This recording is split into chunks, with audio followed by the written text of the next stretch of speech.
1 యోహాను 2వ అధ్యాయం 19వ వచనంలో ప్రేమ పిపాసి, ప్రేమ శిష్యుడు, ప్రేమకు నిదర్శనంగా నిలబడిన యోహాను అపోస్తలుడు యేసుప్రభు యొక్క ప్రియమైన శిష్యుడని బైబిల్లో ముక్తకంఠంగా రాయబడింది.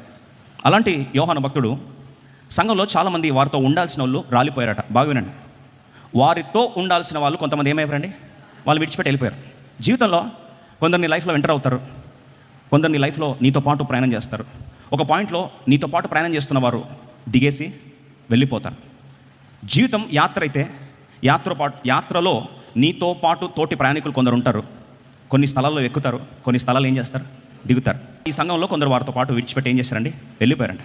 ఈ బాధ తట్టుకోలేకపోయారు. ఎందుకంటే వారితో కూర్చున్నారు, వారితో మాట్లాడారు, వారితో సంభాషించారు, వారితో ప్లాన్స్ కలిగినారు, వాళ్ళతో ఎక్స్పెక్టేషన్ పెరిగారు, సహవాసం ఉంది, మెమరీస్ ఉన్నాయి, అటాచ్మెంట్ ఉంది. ఈ అటాచ్మెంట్తో పాటు పెయిన్ వచ్చేసింది, తట్టుకోలేకపోతున్నారు. ఈ గాయంలో ఉన్నప్పుడు దేవుడు వారికి యోహాను భక్తుని ద్వారా ఒక సీక్రెట్ని వారితో మాట్లాడుతున్నాడు. ఏమంటున్నాడు చూడండి, 19.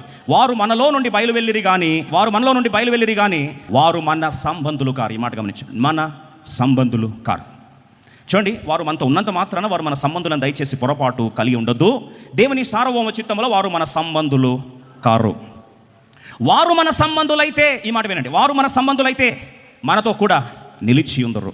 ఒకవేళ వారు నిజంగా దేవుని సార్వభౌమ చిత్తంలో మన సంబంధులైతే తుఫానులు వచ్చినా, డిస్టర్బెన్స్లు వచ్చినా, వ్యత్యాసాలు వచ్చినా వారు నిలిచి ఉండరు. ఈ మాట గుర్తుపెట్టుకోండి.